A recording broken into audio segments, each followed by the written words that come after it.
Welcome. We're back. Another day in the market. Pretty interesting day. We had Robinhood IPO today. NKLA had some interesting stuff going on. It fell pretty hard. The market, it was all right. It was flat for the most part for the NASDAQ, especially. But after hours, we had Amazon and Pinterest report. I think I saw Amazon down like 6-7% at one point, and then I think Pinterest was down like 20% or something after hours roughly. I don't even remember, but that really has dragged down the futures right now. S&P futures are down 0.0 or 0.75%, and NASDAQ futures are down over 1% overnight, so not too good there. While people are hopping into the stream, we're just going to talk about Bitcoin really quickly, and then after that I'm going to talk about the overall stock market, my thoughts going into tomorrow. We're going to talk about CLOV, which might be on the cusp of a breakout soon. We're going to be talking about SOFI, which if you're a premium member, we made, I think, like 40% profit on that with options today. We'll talk about AMC, cover nickel a little bit more, and Amazon, Pinterest, maybe even talk about Robinhood. So yeah, we'll see what will happen with the stream. Make sure to hit that like button, hit that subscribe button. Starting off with Bitcoin. Might have broken a little bit of a 1 hour upsloping channel. Hasn't really reacted too much. It broke this 1 hour channel. On the 4 hour, there is classic bearish divergence, but we haven't really seen much of a pull yet on Bitcoin, even though it's at this resistance point where it's found multiple, pullbacks off of this level this year alone. I think about 3 major pullbacks off this level this year. So we'll see if it can finally break it after really just being in this range ever since around May 18th between 30K and 41K. But yeah, moving on to the stock market, I was talking about those futures. They're not doing too hot right now. Down quite a bit going into tomorrow with Amazon and Pinterest not doing too well. Yeah, let's look at the overall market. Let's talk about the technicals. Going over to the NASDAQ first, let's take a look, see if there's anything interesting there. You're still close to all-time highs despite all the weird pullback stuff on Amazon and Pinterest dropping. If we go over to the 4 hour, anything else? Really not much. From a technical standpoint, there's not much to talk about. Looking at the NASDAQ, it's just still kind of floating up around here. It's not really at a point of resistance, and it doesn't really have any close support until 14,000.2. So it's just kind of on autopilot for right now. If futures stay like this overnight, it could, have a decent pull tomorrow. It depends on what the morning looks like. Taking a look at the S&P 500, there is a potential for classic bearish divergence like we were talking about last night on stream. That's not really developing for now. So you could technically just look at this as hidden bullish divergence currently playing out. But just remember, if the market fails to continue up, this hidden bullish divergence could turn into classic bearish divergence. So it just looks like for right now, we're still literally, we hit all-time highs today. There's not much of like a bearish scenario unless we start pulling, and that's where we want to take some caution, because if the bearish price action comes in first, then we could see an extended drop to retest supports. But for right now, don't really have to worry about it until tomorrow morning. Moving on, the Russell 2000 had a really good morning. It pulled back in the afternoon. Same thing for the ARKK ETF. So for small caps and mid cap growth stocks, it had a pretty hot morning. It was really around the Robinhood IPO when a lot of them started dropping. I think the ARK at one point was up over 1%. It only closed up 0.2% high on the day, or green on the day. So we definitely did get a afternoon pullback for a lot of small and mid cap stocks. Apart from that, the VIX was actually down today, 3%. Makes sense because the S&P 500 was up. The US 10-year note pulled back today. Dollar also pulled back today. And Dow Jones a little bit higher. So pretty straightforward day if you just look at the indices. But if you look at individual names, that's where it was pretty interesting. Robinhood, like I talked about, had the IPO today. Did not go too well. It was a major IPO. And it looks like, let's see, from the open to the close, it was down about 8%. It went all the way up to 40 at one point. I believe the IPO price was set at 38 or around that level.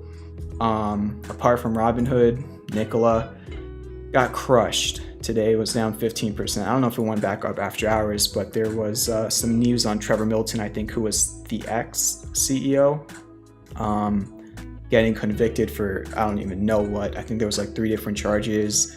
I think he posted like $100 million for bail. Yeah, not too good for Nikola. I mean, this just kind of piles on to all the bad news Nikola's had ever since last summer. Not even going to really look at it from a technical standpoint, because right now it's just the fundamentals are overwhelmingly bearish, and they have been technically since last summer. It's just been in the downtrend, making lower highs and lower lows, just kind of covering it because it was a pretty interesting point today. A lot of other similar stocks that had short reports as well, even EVs were down as well. I think Ride was down 5% today. Let me think of another similar one, maybe HYLN. Let's see if that was down today.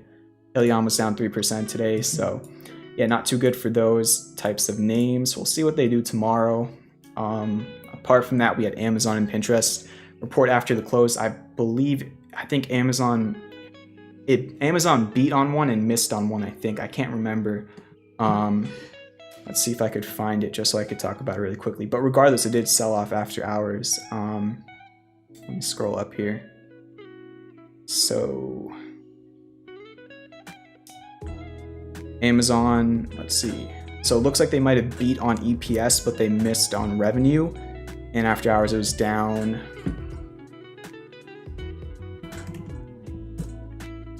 Amazon was down 7% after hours, which is not good for tech stocks. This makes up a large part of the big tech indexes or indices.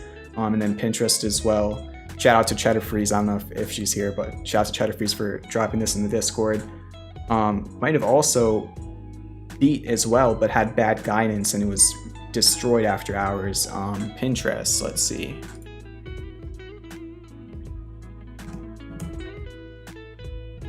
Pinterest was down 19% after hours, so horrible moves there. I think that's a large reason as to why futures are down so much right now.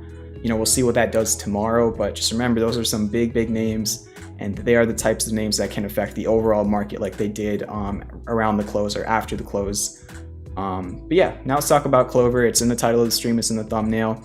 What am I looking at for the potential breakout soon? You can see we have this, I don't even know if I really want to call it a falling wedge. It's a little bit scuffed, but you very clearly have this trend line or supply line right over here, starting from June 10th, which is, you know, when it squeezed. And you connect it to these 3 different daily highs. And then today, you could see we actually tested it and pulled back at the top of there. So really, CLOV doesn't even technically have to go up for a breakout. If CLOV just continues to go sideways, since this is a downsloping structure, you could eventually get a breakout. Alongside that, the hidden bullish divergence is nearly confirmed, which is really good. You know, that's one of the main indicators I look for from a technical standpoint, just divergence on the daily. It's pretty much the best looking you could get. You know, it's a major red island on the MACD that's getting close to crossing over to green. And if we go over to the 4-hour for Clover, the bullish crab potentially double bottoming at the pattern completion zone with, again, hidden bullish divergence. If you missed last night's stream, you know, I was talking about why would I care about this pattern. In case you don't know about harmonic patterns, they are pretty meaningful. We've traded a lot of good ones, even on Clover itself. There was the major bullish crab right over here. As you can see, you got the 618 from the X to the B point, the golden retrace, and then it came down to the 1618 right over here. And on March 5th, if you were around back then, you remember when I put out the trade idea, literally at the all-time lows for Clover, just because it was at the 1618, you know? So now we have that same exact pattern. It is a smaller one and it is on the 4-hour, but it's there. So we'll see what this turns into. And yeah, I think that the biggest issue, like I've been saying for Clover for the past few nights, is just the float's not too good right now. There's obviously a lot of shorts still in the stock after everything. I think the recent report on the short interest was like 26% or something when I was looking at it earlier today. From TD Ameritrade, which might not be updated. I think that releases like twice a month or something. And then also you just have a lot of bag holders. I think Weeble's reporting like over 90% of people in Clover are trading at a loss or have a position that's at a loss, which just means, you know, when you get those pops, a lot of people want to cut their losses because they're down so much. So it's just really, it's been in a downtrend for a month. Hopefully it could, you know, bounce back up soon. We did have a couple failed swings up over here during the downtrend, but if you're a premium member, this has been our baby for options in the last, literally in this downtrend. I think we are 8 for 8 in the last 8 options ideas I've shared for Clover. We made 60% on it yesterday when it bounced up like 5% intraday with options. So still just kind of trading in and out of it with options, but if it can break out of this wedge, it would be interesting again from a swing trader's perspective. And that's really what I'm looking at for Clover. Moving on from that, we got SOFI as well. Not really a similar stock in terms of the industry, but a lot of people trade these two similarly, and they are in around the same trend. Both of them kind of topped out in the beginning of June and have been on a downtrend, and they both potentially could be double bottoming. SOFI, we've been talking about it every night on stream. Literally last night I said it was looking really interesting, pretty bullish. And again, let me skip this on, it's weird. All right. But we were talking about this last night. If you're a premium member, 40% today on SOFI with options. The options have just been crazy. It's obviously not been a good month for swings because on the month, small caps and mid caps are down. If we take a look at the monthly candles for the Russell 2000, you can see it's red, down 3% since the open, and then same thing for the ARK, down 7% since the open of the month. So not been a great month for swings necessarily, but if you've been in premium and if you've been trading options with me, we're on a pretty hot streak in the last few weeks, and SOFI continued that streak for us today. And going into tomorrow, it already did broke out, but it's had like 2 gap ups in a row now, so you have to keep that in mind, especially with the red market, and I think it was down a couple percent after hours. You know, my thesis on SOFI still stands. Anything above 1475 I'm a fan of. You still have the hidden bullish divergence on the daily, and it looks good to me, but you could go lower before going higher, you never know. That's really it for SOFI. And then finally AMC, we've been watching this pretty much the whole week. This little triangle pattern, it's getting pretty close to a potential breakout point. I thought it was breaking out earlier today on this move, but there was just no volume, so I didn't really touch it. But going into tomorrow, again, it's near the apex of this triangle, so we'll see if it can break out in either direction. Keyword with volume. You need volume for a more significant breakout. So we'll see. You know, I'll be watching this as well tomorrow for potential day trade. I was watching yesterday and today, but never really got any confirmation. It's just kind of been trending sideways. But yeah, that's the majority of the recap from the day. Really interesting day. Tomorrow is a Friday. I don't know, what it's going to be like necessarily, but for right now, futures are leaning towards the red zone pretty heavily. So we'll see how that affects a lot of the trades tomorrow. But yeah, let me take a look at the chat. Make sure to hit that like button if you haven't already. Let's get to 20 likes right now. If you're not subscribed, I think we're getting close to, let's see, 2,700 subs. Only about 24 subs away. So if you haven't hit that subscribe button, you're new to the stream, just try it out. See if you like the stream. If you don't, you could always unsub. We got Tar Heel Blue in the chat. Background music is fire. Yeah, just lo-fi music. It's just the best for stream. I don't like putting on music with lyrics when I'm talking because then it's just like gets a little bit hectic. Tesla. Yeah, we need to talk about Tesla as well. Major breakout today on Tesla, which we're gonna look at. What's up, Mehdi in the chat?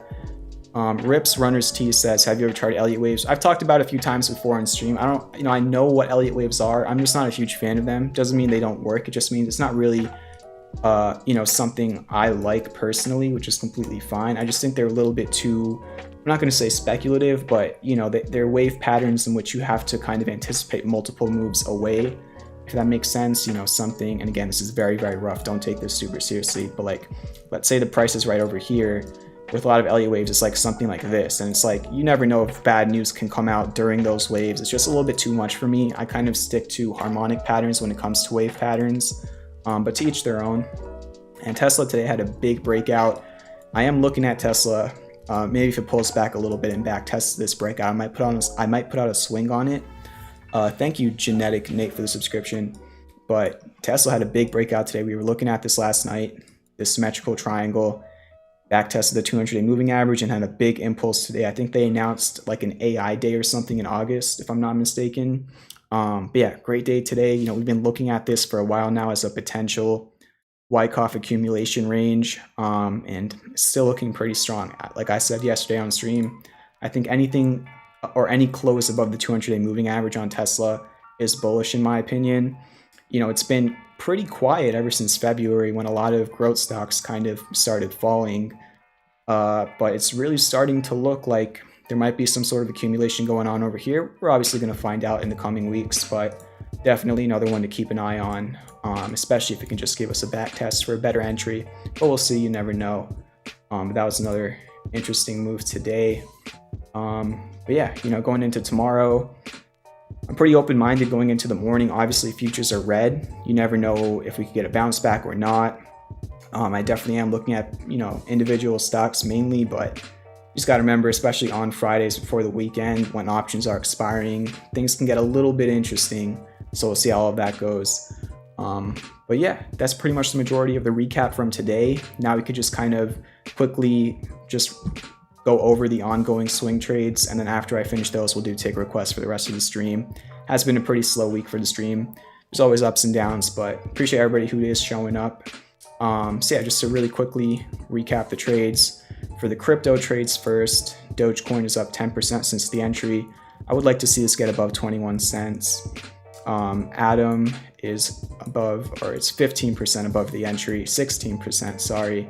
It's good. It obviously depends on Bitcoin for a lot of these crypto trades, but they are moving on towards the targets. Link is currently about 7% away from the first target of the trade, and the trade itself is up 30% since the entry, I think like last week. So this is a really good one if you've been following the crypto trades. If you haven't, the link for the Discord is in the description. I share all of them to everybody, so you can find it there.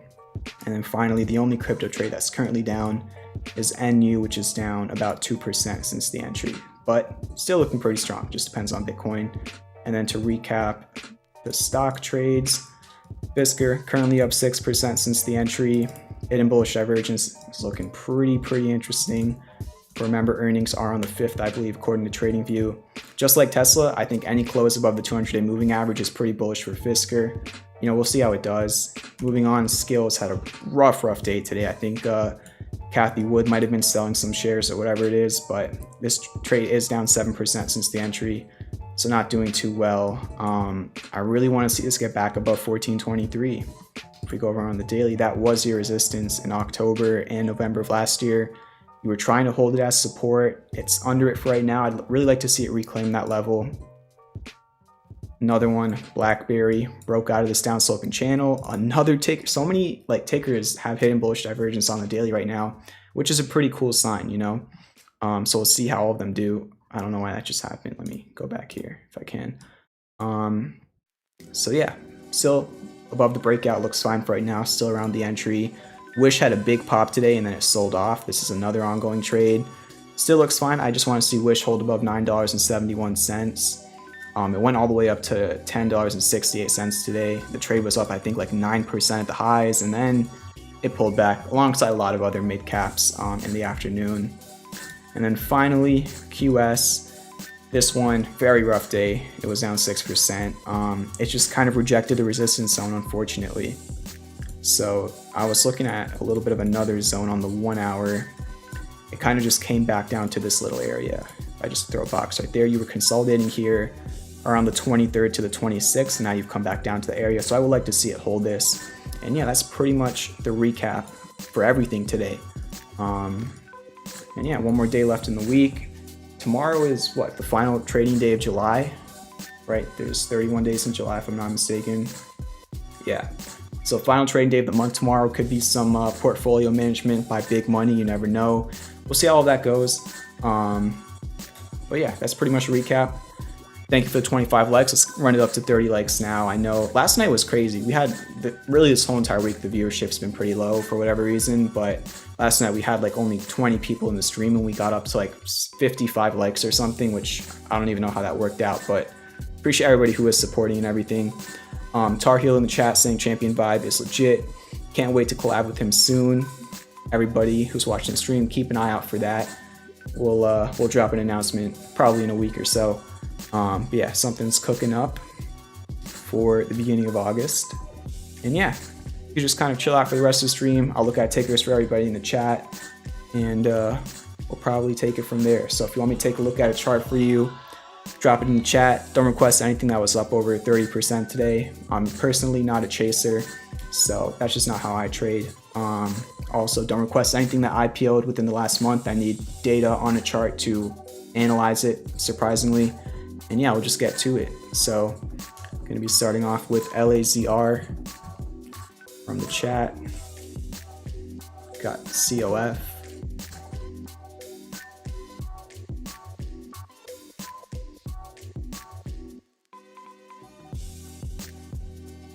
Sue Ann says, managed to day swing on AMD and Robinhood last night.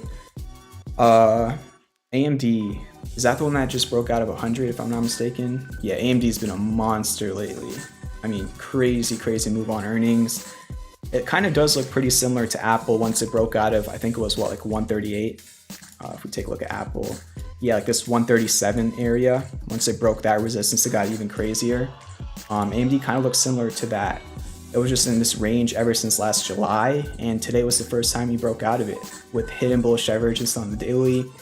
I mean, I know it just went up 42% in a few months, which is a lot for AMD, but it's just very strong right now. Today was your highest volume really since like last July as well, when it was running before. So major breakout today. Of course, it could back test the breakout or whatever, but a lot of people day traded this. Congrats to everybody who made money on it.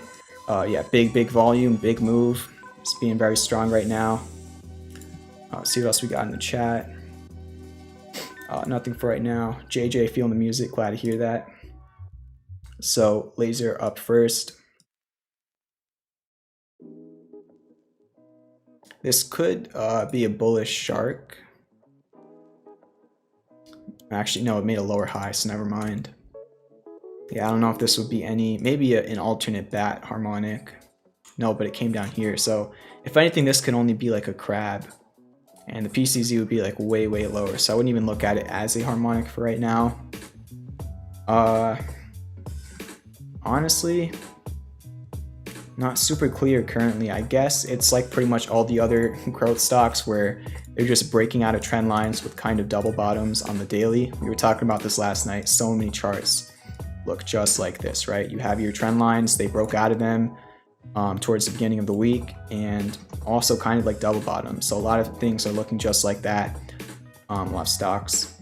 I'd say your closest support is 16 bucks, and then in terms of resistance, you got your 200-day moving average at 23.30. That could be the next area. Moving on from that, we got COF just kind of consolidating here.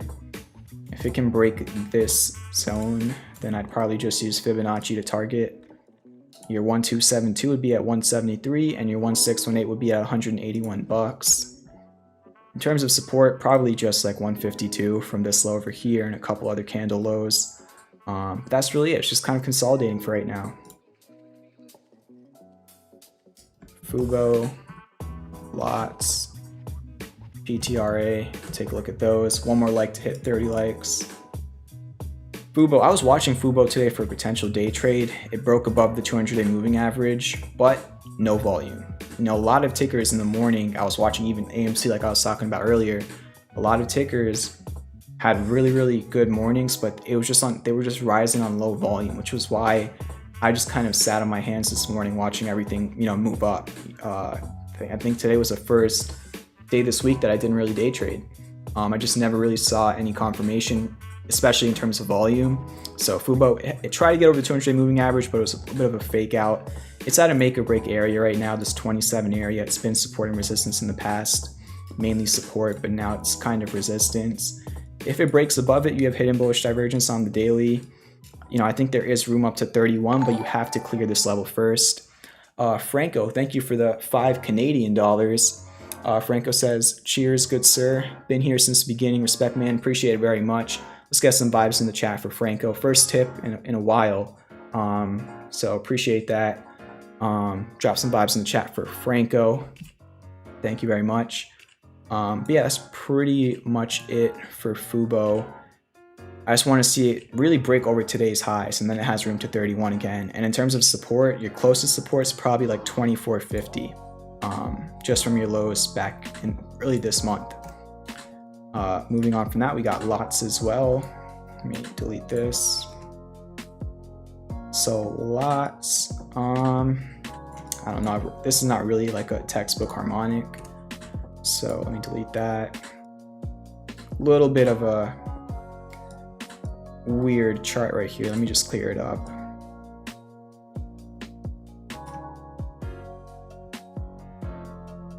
if you kind of ignore whatever this was, you could kind of look at it like a falling wedge. No divergence on the daily. Maybe it could be trying to form a semi double bottom. Again, not super clear by any means, but something like that. Let me just delete this box. I don't know. Could this be a harmonic?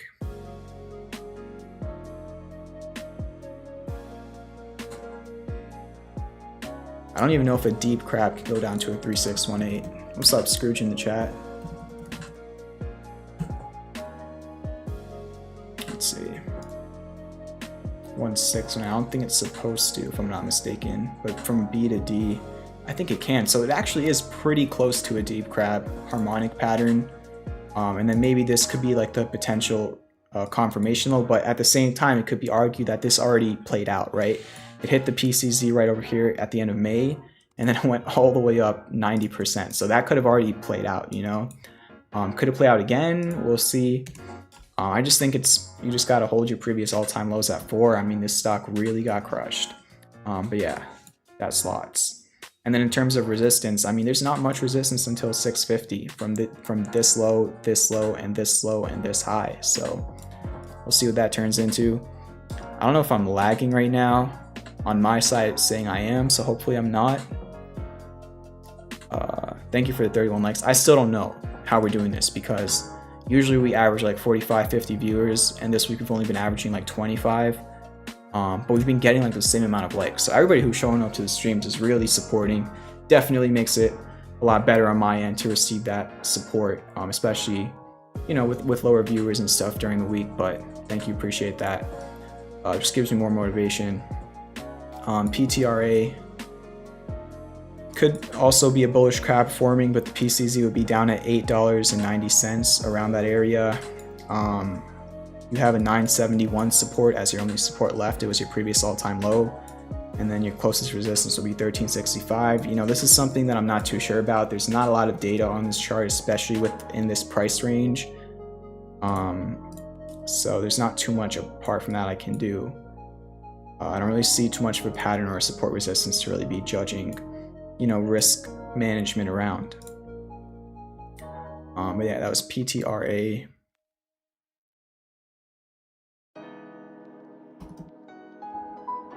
Fisher. I don't know what you mean by Fisher. Is it this TMO? Or did you mean Fisker, which we already looked at Fisker? I'm not too sure what you mean by that, but I will take a look at alright, let's see. ELYS, we'll take a look at that one. Is there a bullish shark on NU, the crypto trade? I don't know what time frame you're looking at or where you're starting off from. If you're just zooming out, then you just kind of look at the whole entire chart as a harmonic. Yeah, then yes. Then it's like, wow, you're at the 886 from X to D, and then you're also at the 1618 from B to D. So 2 different important Fibonacci levels. And that's exactly where it bounced. You know, this is the power of harmonics. Right off of that level, the pattern completion zone of the harmonic, it's gone up 22%. So you could just add this to the thesis, right? Harmonic, breakout, quintuple divergence, which I've never seen before, or at least I can't remember, and a back test of a support from January. Like, it's not really doing much, and also it depends on Bitcoin, but there's so many different technical variables on this crypto. It's really crazy. But yeah.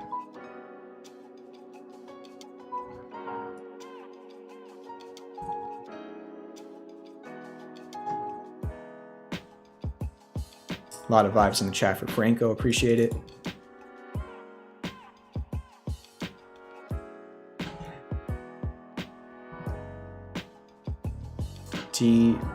DBGI.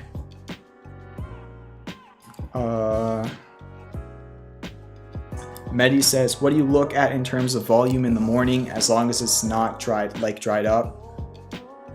I think one big sign, I mean, obviously the more volume, the better. I would say, it works in both directions. If you're having a red day, then high volume could be a bad sign. If you're having a green day, then high volume is a good sign.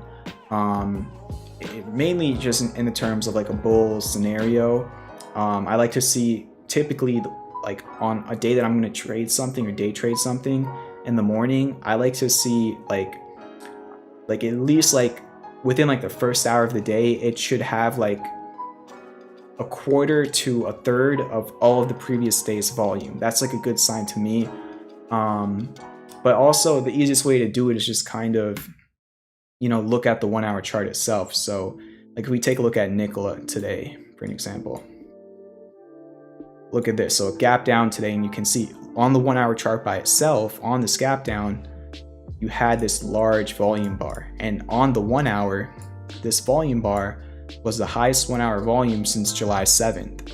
So that means there was a lot of selling pressure on this move, which kind of gives it more validity that, okay, today could be a red day since we started off with such a bearish drop.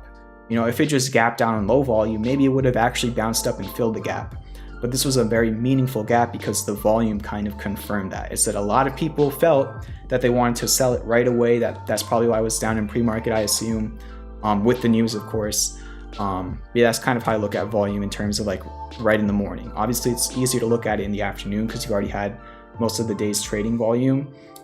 Typically, I believe the morning sessions for most stocks tend to be higher volume than like the afternoons, unless you get some sort of catalyst in the afternoon. But yeah, that's kind of how I look at it. Hopefully that answers your question. So we put in DBGI and then Tattooed Chef. Tito says, go CLOV tomorrow. We'll see. One other interesting thing for Clover I was looking at today, unfortunately, this might be a little bit off, but I just kind of looked at my calendar really quickly when I was trying to look at it. But I believe the last 6 Fridays for Clover were red days, unfortunately. So I don't know if it's going to continue that trend tomorrow. I mean, obviously most days have been red for Clover since it was at 28, but especially Fridays, the last 6 of them, I believe, have been red. So that's just like another statistic I was looking at today when I was watching this potential breakout.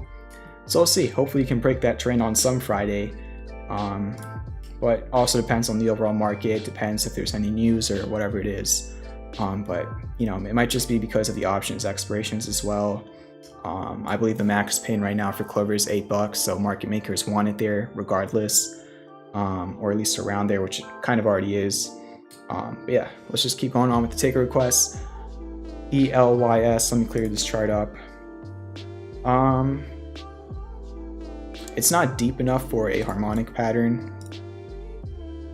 Even if you just kind of look at it like this, it would have to drop. Actually, it almost got down to a bullish Gartley PCC, but it would have to have dropped a little bit lower.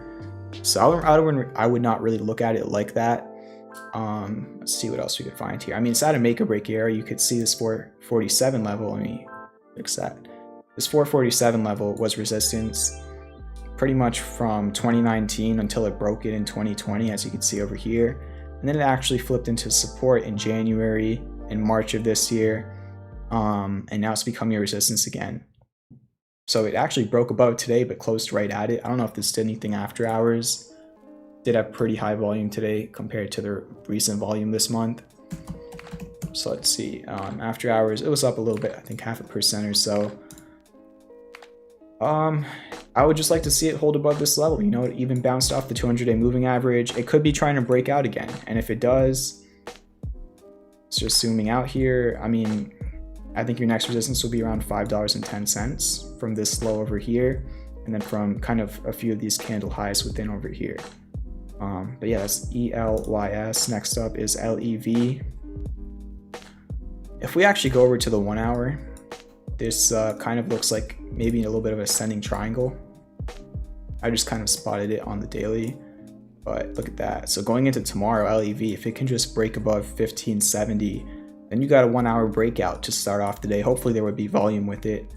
But if it doesn't really have a big move off of this, then you could look at it in a different way, which would be a potential bear flag. So there's 2 different ways to look at it on the 1 hour. But again, that could obviously play out very quickly. If we go over to the higher time frames, it's the same thing as all the other nights. You got back down to this demand area. You're starting to bounce off of it. You do have confirmed hidden bullish divergence on the daily now, which is great, obviously. And in terms of resistance, I'd say your closest one is 1726. From this low, you know, these lows at the end of April, and then this resistance in the beginning of April. And if you break that, you got 20 after that in terms of resistance on the daily. BIOL is next up. A little bit of hidden bullish divergence on the daily as well. Finding support around 55 cents, which used to be a resistance in July of last year.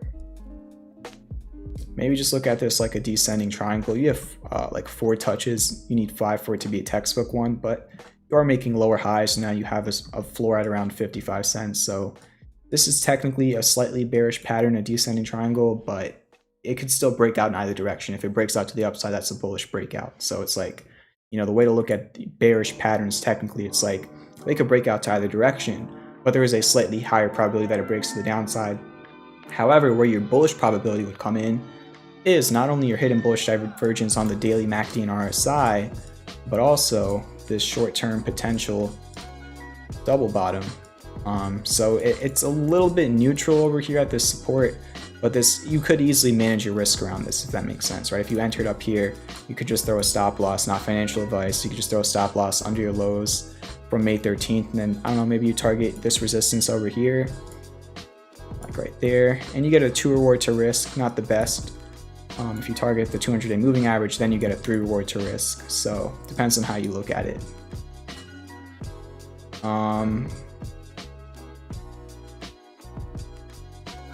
We already looked at FUBO, but we can take a look at NEO and Palantir.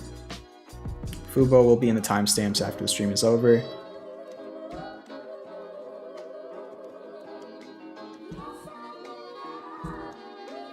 JJ says, who's your role model, or who's your role model, or like someone you look up to in the stock world? I'm gonna let the chat answer that. I think most people know my answer to that. Who's the person that I learned most of this from? I'm sure at least half the chat can answer that for me.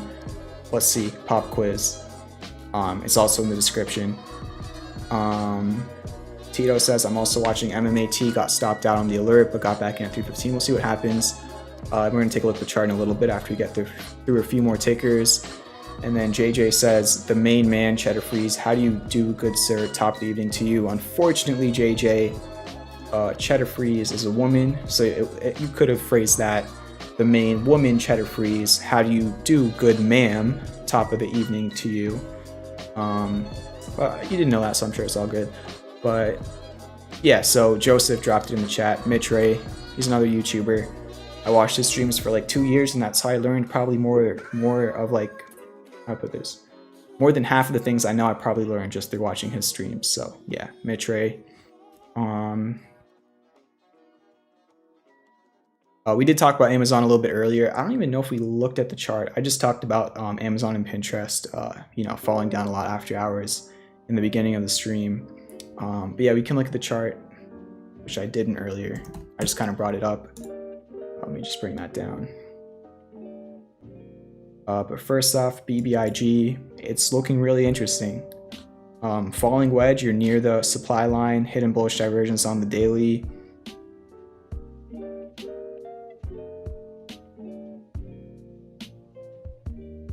Wow. Okay, this is really interesting.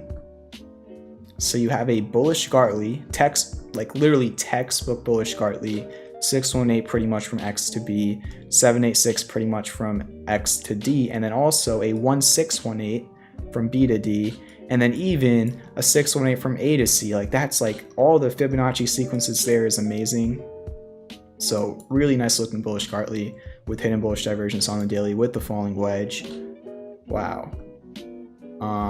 If this can just break out, I think it has room back up to first $4.16 as your closest resistance. And then after that, you got a gap fill at around $4.70. So if you did play it like that, it wouldn't be the best reward to risk, I don't think. Especially if you threw your stop loss under these lows, which is how I would do it personally. You get a 2 reward to risk. Maybe you just go for the C point of the pattern instead, and then you get a 3 reward to risk. But I'm going to keep this on my watch list. BBIG. Wow. Let me put that up there. Who requested that? Frank the Tank. Appreciate it. But it was up 8% today, so we'll see. DBGI is up next. There's not really enough data on this chart for me to do anything with. I don't see a pattern. I don't see divergence. I don't see really much here to talk about. I guess you might have a little bit of a support here at 447 from this candle high and these candle body lows. So that's really the range I'd be looking at over here, 450 to 460. That you just want to hold above that. That's literally all I see on this chart, that little range. That's it. Next up is Tattooed Chef. Another one with hidden bullish divergence on the daily and a falling wedge. It tried to break out today, but another one that had a good morning, but on low volume, and it was a fake out. Sorry, my voice just kind of gone already.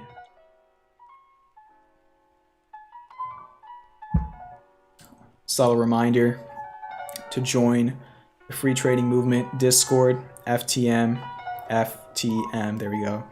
Links in the description. If you're not in the Discord, you're missing out. That's the easiest way to put it. So yeah, Tattooed Chef, hidden bullish divergence on the daily. If it can break above the 200-day moving average, I mean, it could run back up to the low 20s. You really don't have much resistance until 2350, apart from this 200-day moving average. NEO is next up. Maybe hidden bullish divergence developing now on the daily.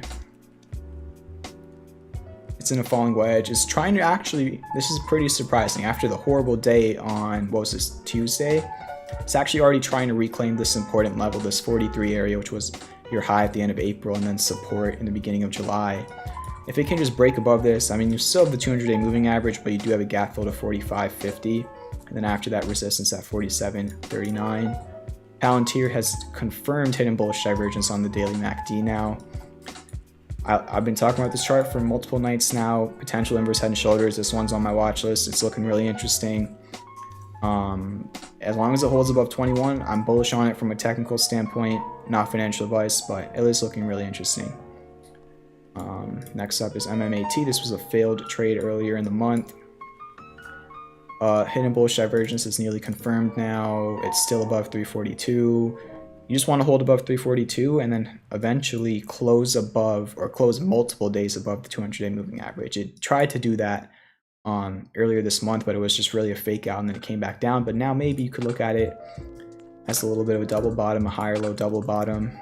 It's just in a really make or break area, you know, and it's a little bit tough to tell if it's going to make or break. So personally, I just want to wait to see the move happen first for more confirmation.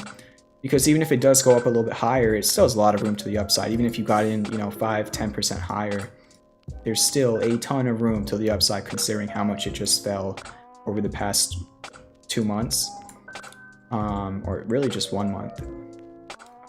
Yeah, ABIO, and that's not me telling you to go and chase it higher. I'm just saying, like, from a technical standpoint, there still could be room. ABIO was up 12% today, a lot of volume. It filled a gap from July 12th, pretty much got up to this resistance area, the 200-day moving average, and the highs from the middle of June. It got pretty close to that, and then it pulled halfway back down. Really gappy on the 4-hour and 1 hour, so I guess $4. If you can break back above 4, that would be a breakout. And then, I mean, really above 4, it has room to 540. Right, look, it broke above 4 in April of last year, it went to 540. Then it came back down to 4 in November of last year, it bounced off of it, went up to 540. So above 4, it has room to $5.40. It's just a question of if it can break above it or not. That's really it. And then Amazon, we talked about it earlier, but earnings brought it down to 33.32 pretty much after hours, which 33.32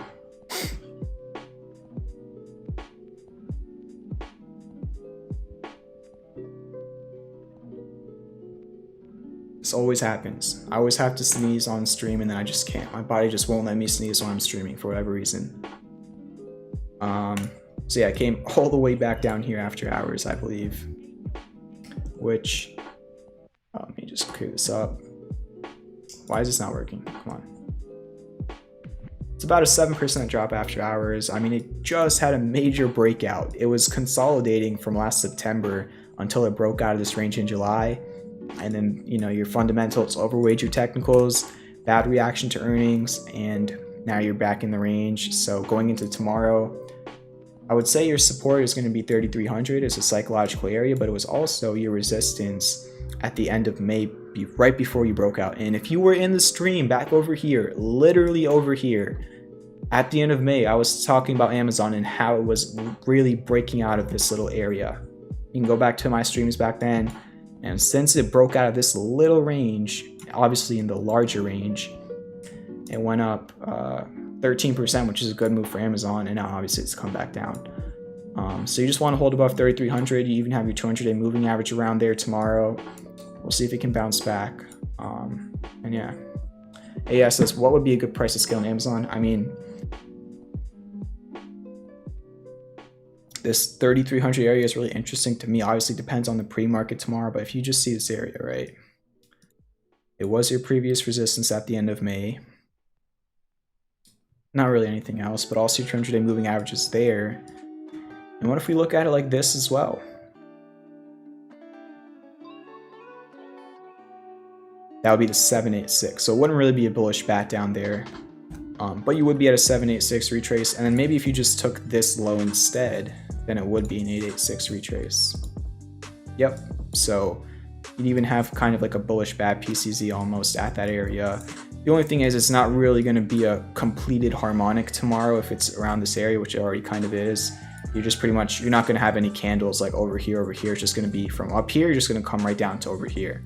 So I don't really know how that works with the validity of the harmonic idea if you kind of have this unfilled C to D wave. But we'll see if it can get a reaction there regardless of the harmonic. If it breaks that level though, then 3129 would be your next support. So I mean, you know, it's always your choice if you want to scale in on the dip or not. I haven't looked at the earnings and how all of that went. I do think that's a really sharp move for Amazon, which is still one of the largest companies in the world. I don't think one quarter is going to make or break Amazon. If I had to be super straightforward, I do think Amazon will be at a higher price within a couple of years, regardless of whatever this earnings was. Obviously, it depends on the overall market as well. Assuming the market isn't a bear market, you know, 5-10 years, I think Amazon's going to be a bigger company with a higher market cap at a higher share price with higher earnings. It's just, for right now, it's a little bit weird, you know. It's not really a technical thing right now. It's more of just a fundamental thing, and I haven't seen the earnings report, so I can't really speak on it too much because I don't know if it was really something horrible or not, because the after hours reaction was pretty horrible. So two different ways to look at it, but those are the levels I will be watching on Amazon. Yeah.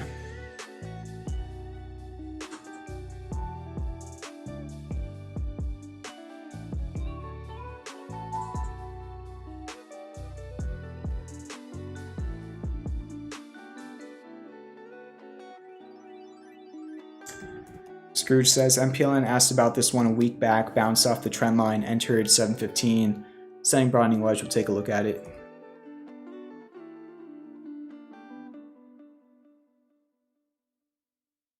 A lot of people liking the music tonight. It's the same playlist as always. I don't know, I'm not the biggest fan of this playlist. I just like this category of music for the stream, just lo-fi music. I think it fits best with like the vibe of the stream, you know, just like chill beats. But you could definitely find better lo-fi music out there. It's just, this playlist, according to Spotify, is non-copyright, but I could show you my emails. I get copyrighted every single night for my streams. But I don't monetize them anyway, so it's like whatever. Yeah, the public watch list on TradingView, that's a pretty cool new tool. Pins got wrecked as well. It's only 20% after hours. Join the Discord, try to freeze drop the link in the chat. It's also in the description as always. Joseph says, does the point D of the Gartley have to be an exact 0.786 of X to A? In my opinion, I just like it to be within like a 0.05 range. So for example, the retracement of XA would be 0.78. So I think the minimum I would look for it to be would be 0.73, and then the maximum 0.83, if that makes sense. But you know, there's smarter people out there that could give you more specific answers based on data. That's just my experience with Gartley's. I kind of look at them like that. It's just a little bit of a rough estimation for me. So yeah. JJ says, how's Miami vacation? Did you party it up? No, I haven't really been partying, just kind of been working and just doing what I usually do. But it is nice to be, I'm still out here, so nice to be here. Yeah, it's been really good.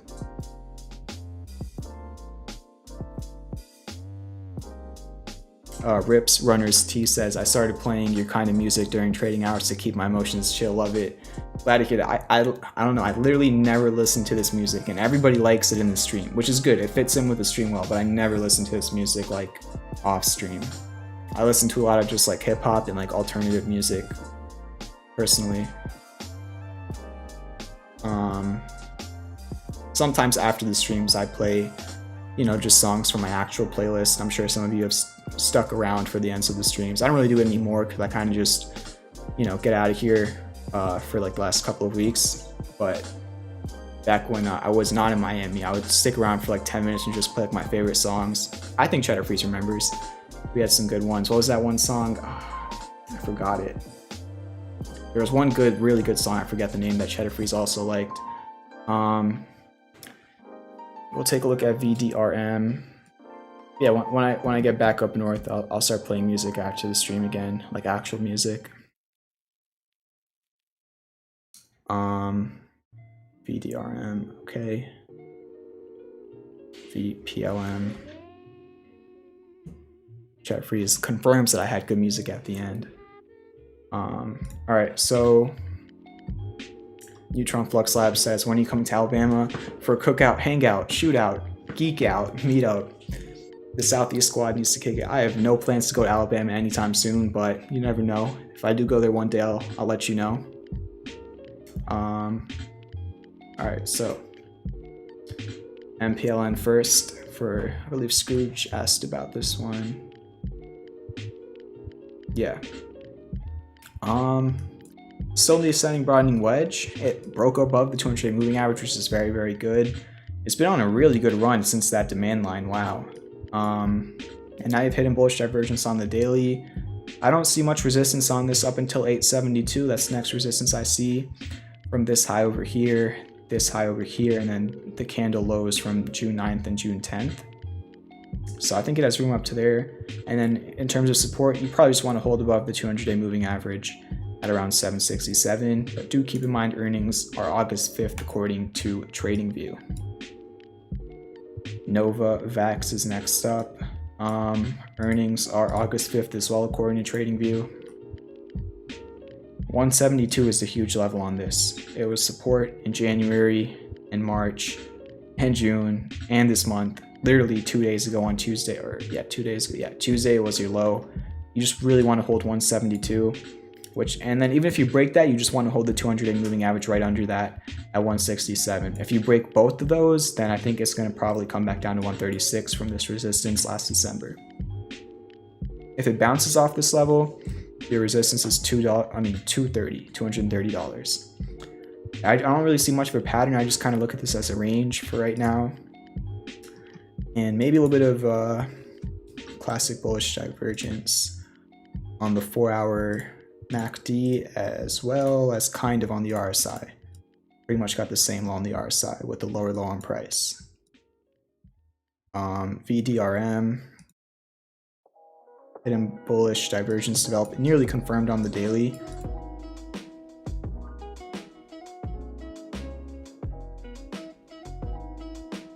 You'd really be stretching it to call this a Gartley. I mean, it came down to like the 0.7. It's pretty close to a bullish Gartley, but also I like getting it. I don't like when bullish Gartleys are over the 0.7.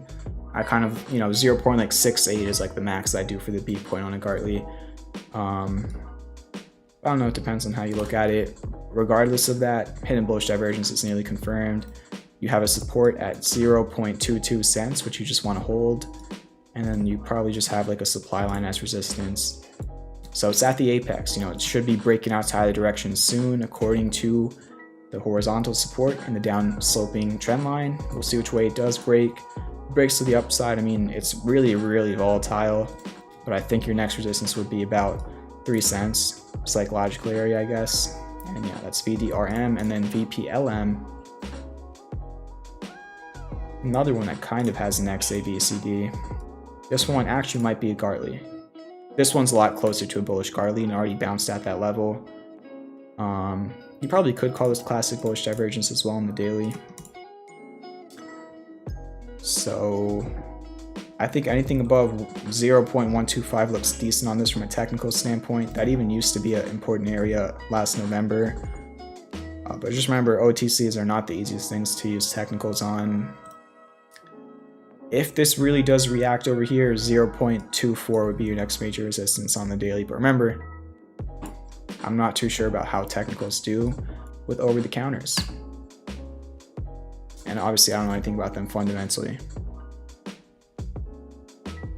Appreciate that, Neutron Flux Labs. I'll make sure to let you know if I ever do go to Alabama.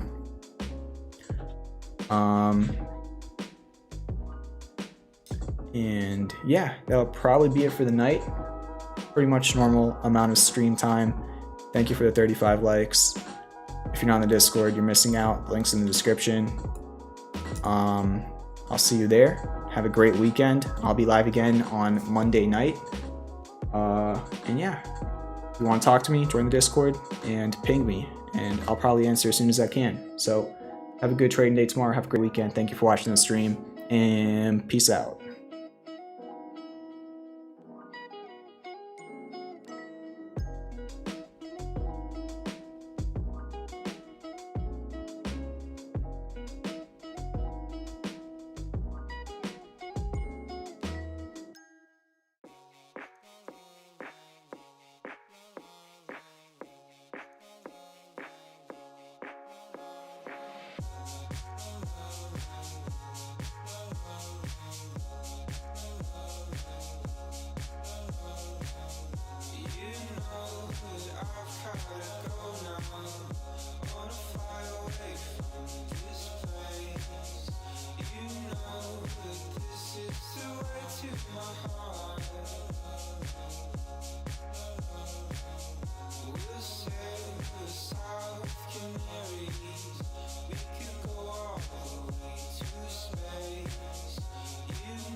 I'm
waiting